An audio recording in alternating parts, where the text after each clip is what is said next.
na po natin ang palitan po ng mga dokumentong normally if it's agreement, it's a government-to-government agreement. Hindi po ito tinatawag na treaty dahil meron po tayong treaty, pinamahal yung Mutual Defense Treaty.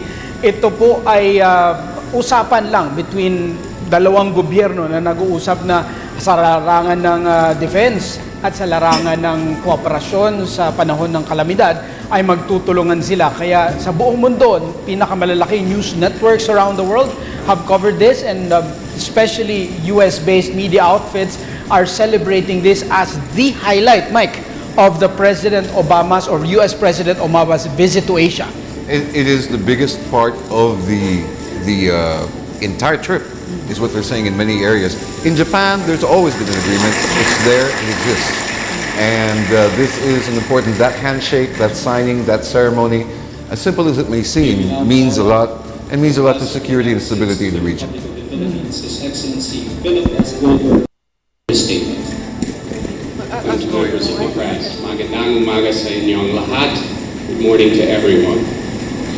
After 8 rounds of negotiations in as many months, it's very fitting that we're gathered here today to sign this landmark agreement just hours before our two presidents meet to mark a new stage in our relations and celebrate the American administration's rebalance to Asia. As most of the people in this room probably know, the U.S.-Philippines alliance is the oldest of our 5 treaty alliances in Asia, and the U.S.-Philippines Mutual Defense Treaty, signed in 1951, continues to serve us well, having contributed to the security and stability of the region for the last 6 decades.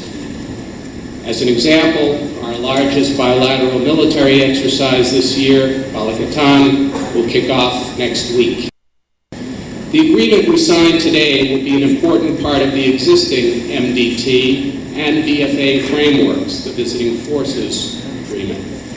But it will also serve to update our security alliance to meet the increasingly complex challenges of the 21st century, whether it is terrorism, transnational crime, or natural disasters like Typhoon Haiyan, Typhoon Yolanda.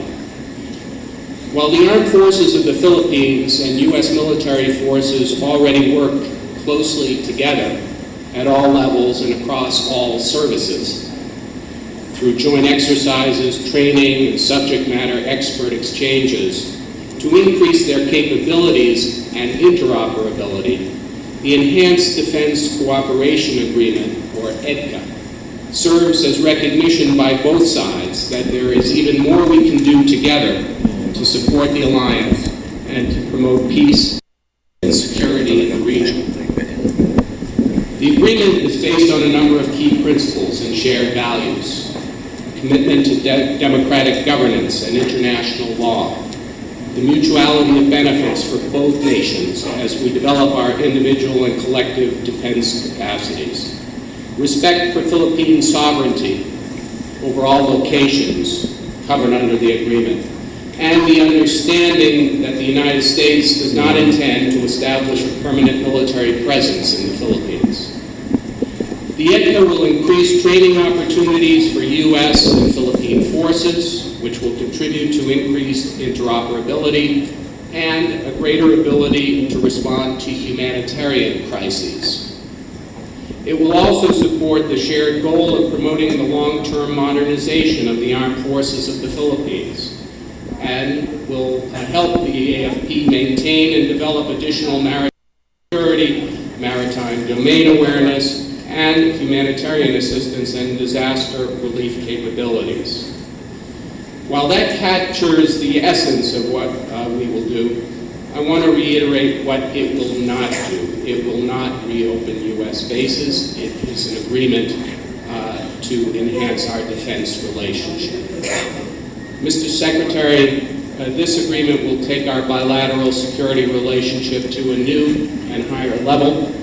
We look forward to working closely with you and your government in the weeks, months, and years ahead to continue to strengthen our alliance, build our individual and collective defense capacities, and ensure that our nations are ready to meet the challenges of the 21st century in a new and equal partnership. Maraming salamat po. Thank you very much.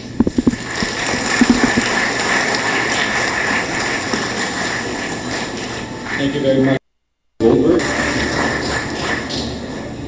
His Excellency Philip Goldberg, our guests from the U.S. Embassy, fellow workers of government, ladies and gentlemen.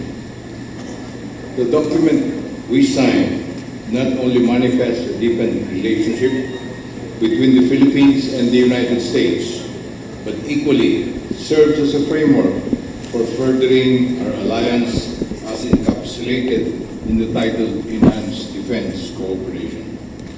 Underpinned by the common goal of being able to meet the security challenges that both the Philippines and the United States share in common, our alliance has continued to evolve as both our countries continuously search for mechanisms that would enhance our individual and collective abilities to face such security challenges.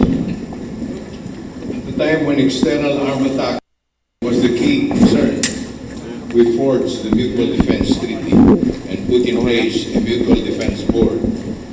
When non-traditional security challenges came at the forefront, we entered into the Visiting Forces Agreement, which enabled our forces to train together and establish the Security Engagement Board. And today, as defense and security challenges have become more complex, we, both the Philippines and the United States, have realized the utility of having an agreement that would further enhance our ability to face those complicated challenges. Just a few weeks ago, U.S. Secretary of Defense Chuck Hagel and I had the opportunity to talk about the important role which the Enhanced Defense Cooperation Agreement would be playing in the furtherance of the relationship of our defense and military establishment. This agreement allows us to work on what is called for under the MDT, which is the development of individual and collective capacities and sustain our ability to undertake what is possible under the BFA, which are training and exercises. Most importantly, it enables us to do more by making necessary equipment and infrastructures available whenever they are needed for the exercises and other activities that we do as allies. While the agreement allows us to do more, let me emphasize that it remains anchored on the principles encapsulated in the MDT and guided by what is possible through the BFA. Alliances evolve, partnerships develop, engagements mature.